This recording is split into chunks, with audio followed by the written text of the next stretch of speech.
What I like to do is bring nuanced perspectives. Um, I think that the community that I feel most comfortable involving myself with is the left wing. Why?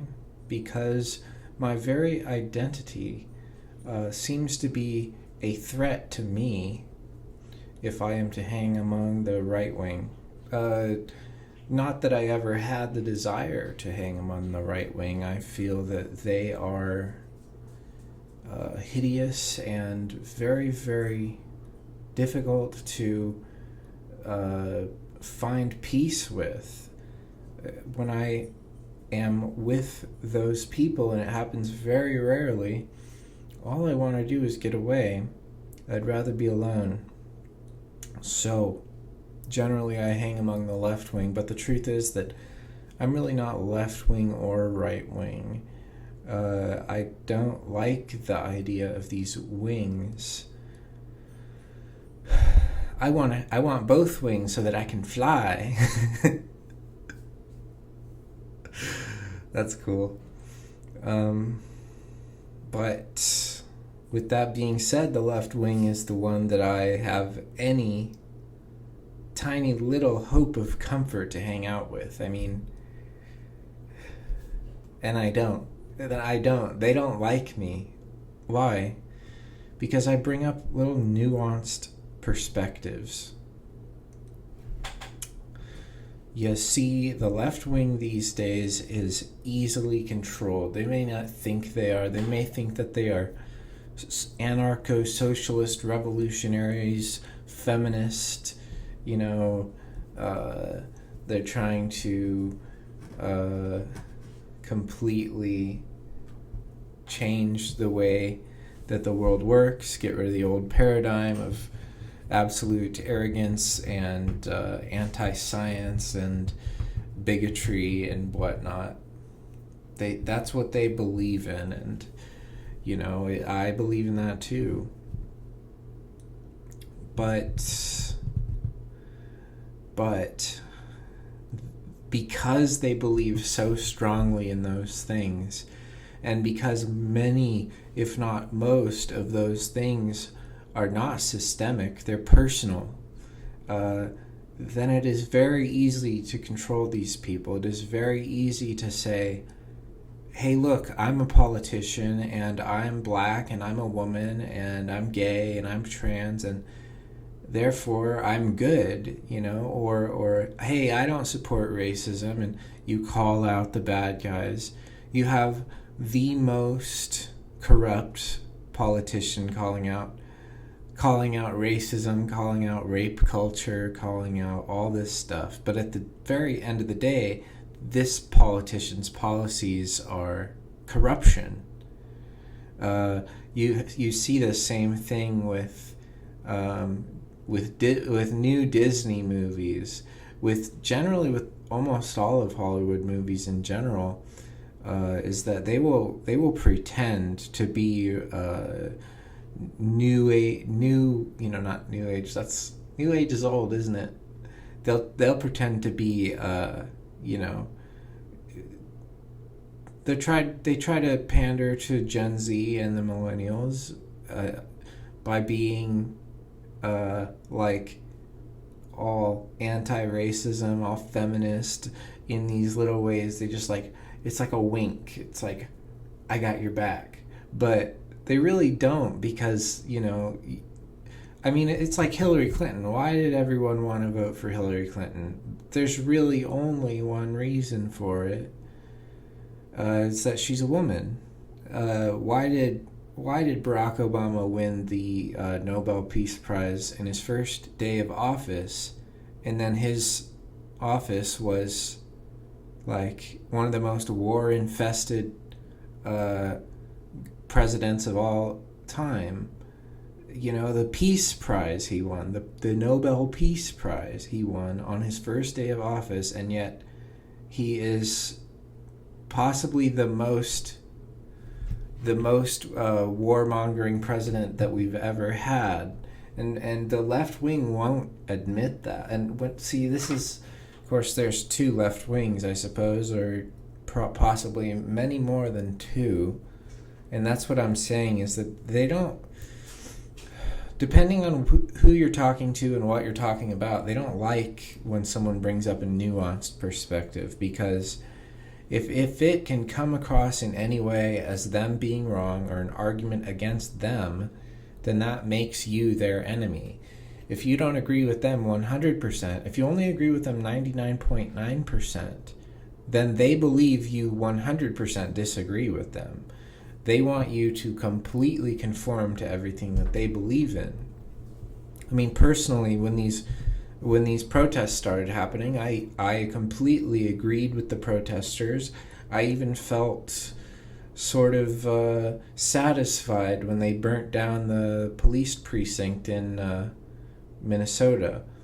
But then they kept rioting and they kept burning other things down. They burnt down, Walmart and McDonald's and Wendy's and all these places, which, I have a friend that thought very strongly that they were doing this in order to send a message to the big corporations, fuck you, like, we don't believe in this robotic world you're making for us. We don't want to be made into robot slaves. We want to have our passion and our humanity and our creativity. That's what my friend thought that this was about. But in the end, they're attacking these giant corporations on a small scale. They're attacking one building at a time. And, they can afford it. They've got trillions of dollars. They make, trillions of dollars. They got so much profit. They can afford to fucking rebuild a few buildings. It means nothing to them. Who does it hurt? It hurts the poor workers at these places. What are they going to do when their job gets burnt to the ground? So while I liked them burning down the police station, I didn't really like when they burnt down the fast food places and the Walmarts and stuff, because sure, I hate those corporations. Sure, I hate the world they're making this world into, but still, like, that's just not the way you do it. But see, the problem in the left wing is that if I say that, if I disagree with your methods, you think that I disagree with your entire ideology, and I don't. No, we shouldn't burn down random fast food restaurants and Walmarts and stuff, because while those may be gigantic corporations with, they may have CEOs that are completely racist or something, at the end of the day, those are sources of employment and sources of, if it's a grocery store, it's a source of food and a source of, keeping people alive, not only with their groceries, but also with the jobs of the people who work there. So they're giving, grocery stores are kind of a beautiful thing, I think, like, even when it's a Walmart, and Walmarts have really low prices. So that's, I know that there's all kinds of horrible reasons that they have low prices, but it's still a grocery store, and it still provides for people. And, grocery stores are a beautiful thing, and if we didn't have them, and if we burnt them all down, we wouldn't have a place to get our food. So, and also the people that work there who are poor. So you're only hurting the poor when you burn down a grocery store. You're not hurting those companies. Those companies can afford to rebuild grocery stores. It means nothing to them. They have trillions of dollars. So this is not really the point I'm trying to make right now. The point I'm trying to make right now is simply that if I am to argue with one of these people about this subject, about the fact that I think we shouldn't burn down grocery stores, then they immediately think that I'm on the opposite side, that I must be a racist because this is a race thing, you know. I must hate black people if I think that we shouldn't burn down grocery stores. Now, what happened? One of the other things that they attacked was a Mercedes-Benz dealership. And how do I feel about that? Well, I feel different than the grocery store and the fast food places. Even the fast food places, I know they serve nasty, horrible fast food, but the sad thing is that the population is going to eat there. That's where the people like to eat. And eating is staying alive. And if you take away their food, that's just not very nice. You're also taking away their employment. So, so those I don't really agree with so much. The grocery stores is the very worst. Walmart is, as much as I hate that corporation, I also see that they are providing something for those communities. They're providing a place to get your stuff. I mean, once you burn it down, it's not like immediately the very next day there's going to be all of these small businesses picking up the slack. Like, they can't do that fast, and then you're going to be left without it, and then you just wait for them to rebuild the Walmart. So it's stupid. Now, when they burnt down when they burnt down the Mercedes-Benz dealership, that kind of thing, then I'm kind of like, I kind of support it because, fuck these rich people. I mean, nobody gains anything from a Mercedes-Benz dealership. None of the poor benefit off of that. That's just, rich people selling to other rich people. It's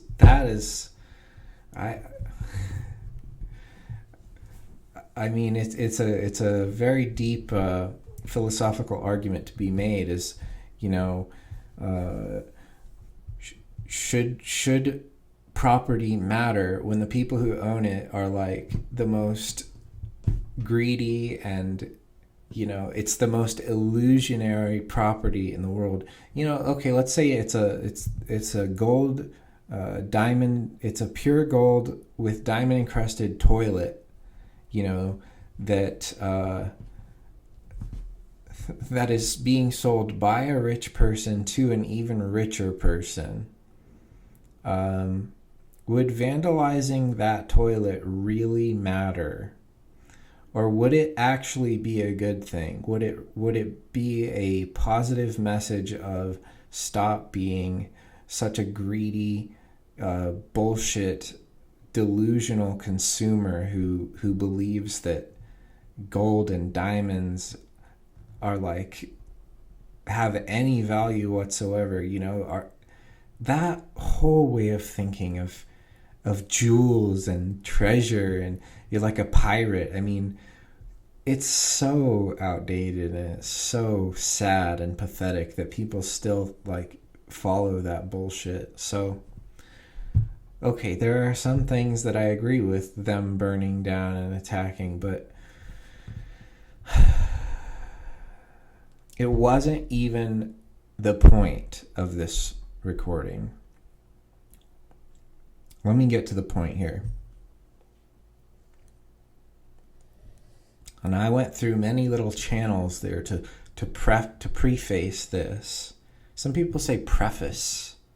I don't like that. I think I just want to say preface. I always overpronounce it when there's that option. So, I said a lot of things to preface this. I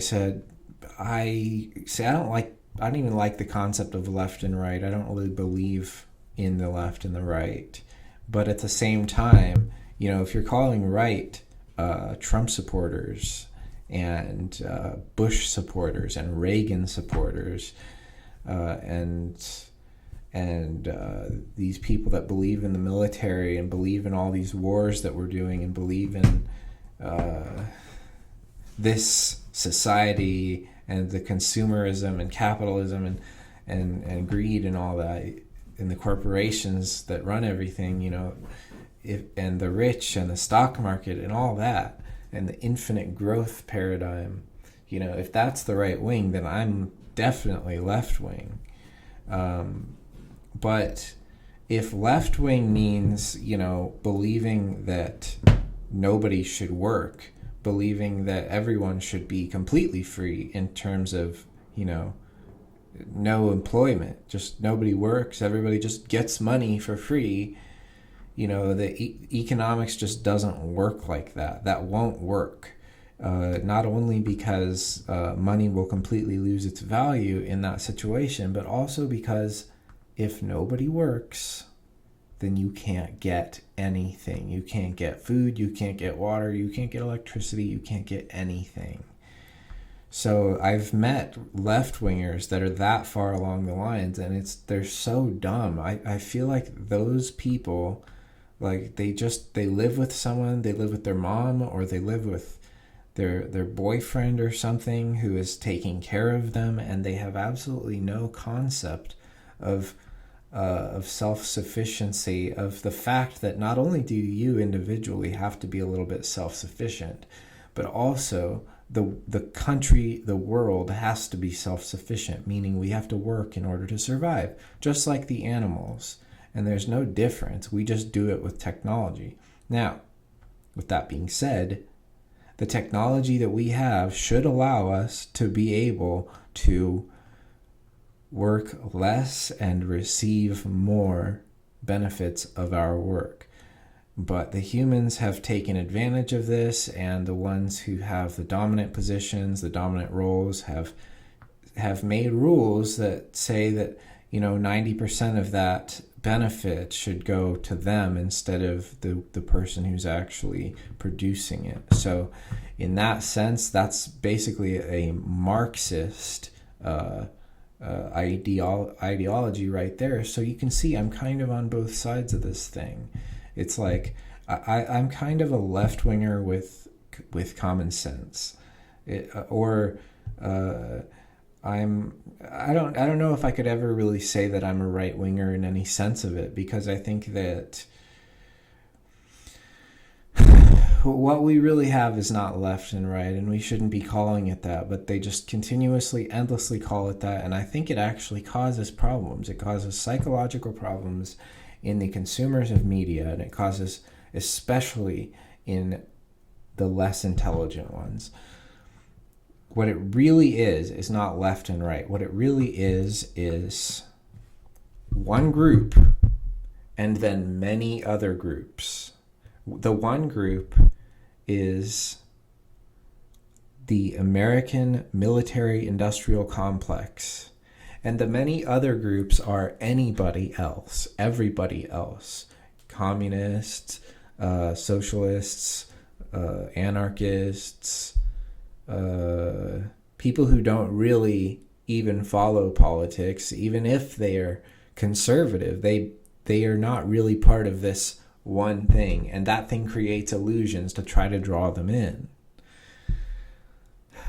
So it's not left and right. It's insiders and outsiders. There's insiders into one cult, and then there's everybody else.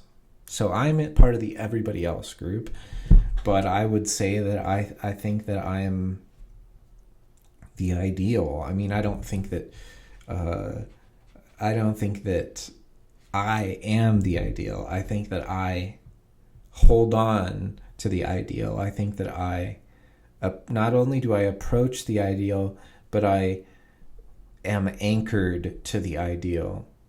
In that maybe I haven't exactly found it yet, or maybe I have found it, and it simply takes an entire lifetime for all the words of the ideal to come out of my mouth, and that's what I'm doing right now. But I can't get them all out at once. So if that's the case of me not being the ideal, then that's the case. But I am certainly there and on that road, so to speak. But you see, I still haven't even gotten to the point. Maybe I should just cut this one in half and make a second video that includes that point, because this video did have really good points in it. Point of this video was I'm not left wing, I'm not right wing. I don't follow anybody because I think everybody's an idiot and I'm way smarter than all of them, so I make my own wing. That's just me. I'm not looking for people to follow. But if people are to hear me and create their own wing that is like identical to mine, if you could call that following, then whatever, I don't care, as long as like we get the job done. And the job is like, let's stop being so extreme about whenever there's two sides. You don't have to have loyalty. You don't have to like agree with whatever the people who claim to be on that side do. You know, on one hand, you have people saying, we're with God, and therefore no matter what we do, it's good because we're with God, because we say we're with God. And then the other side, you have people saying, if you don't go out there and like burn down some buildings with us, you are a racist and we are going to ruin your life. I mean, that sounds insane, but like seriously, I heard someone say things like that on Facebook. So, and like that person was my friend for a little while, but it turns out like you have to be this extreme radical, like, and you have to support extreme radicals. I mean, it's not as simple as this side and that side, and you simply agree with this side because they're right. It's not like that. These groups are filled with random people, and like a majority of them are not that smart. Like the people who created the idea, Karl Marx, he is so much smarter than any left-winger who is following him. Like, they are just pawns. He's the king, so I don't know. I don't support group thinking. I support rationality. And if everyone has the same rationality and ends up doing the same thing, then that's very good. I do support that. But that's not group thinking. Group thinking is when people decide that whatever the group decides is what is good. And if the group decides we're going to have a violent revolution, we are going to start killing people, I don't really agree with it. Now, maybe if they end up killing like some of the most corrupt top dogs of this regime, then maybe I would end up supporting it. That's kind of like the ends justify the means sort of thing. But once the means are there, without the end, before the end, I think I don't support it. So, I don't support any violent revolution, but I'm definitely, a revolutionary. It's just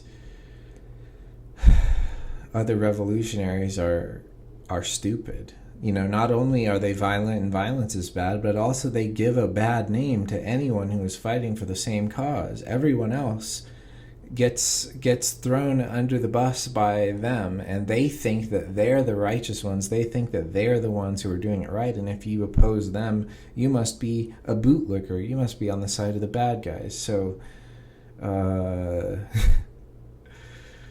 it's a big mess. And there's really no leadership. Like, there was no leadership in the protests of George Floyd. There wasn't. Who was the leader? You had Bernie Sanders for a while, who was the leader of the progressives, but he just kind of disappeared after the primaries, after he lost. I don't know if he's embarrassed or what. He just kind of disappeared. And now we're leaderless, and if it was easy, if it was as easy as pressing a button or just doing what I'm doing, then I would love to be the leader. But what do people expect from a leader? They expect me to pull out a megaphone and go out in a big crowd and start yelling really angry things and start chants and stuff like that. That's the kind of leader they want. So they wouldn't even follow me anyway. they would prefer all of those people to me. So, because that to them seems more like leadership. But that's exactly what I was saying earlier, is how they trick you into thinking that they're doing it the right way by going into your subconscious and doing what you think is the way that things are done. I mean, what if this is the way that things are done? What if it's simply YouTube videos? What if that's it? It's possibly that, but I think it's time for me to end this recording because I don't have all the time in the world. As always, I could talk forever, and I want to make my videos shorter and shorter because they were hours, and this one's 25 minutes. Even that's pretty long. I think 15 minutes should be the ideal. If we're talking about a lower limit, or an upper limit, I should say. 5 minutes is good. 10 minutes is good. 15 is kind of pushing it. 25 is a lot. And I've been making hour-long videos, so I'm going to stop this and I'm going to record another one that's hopefully shorter and it's more to the point.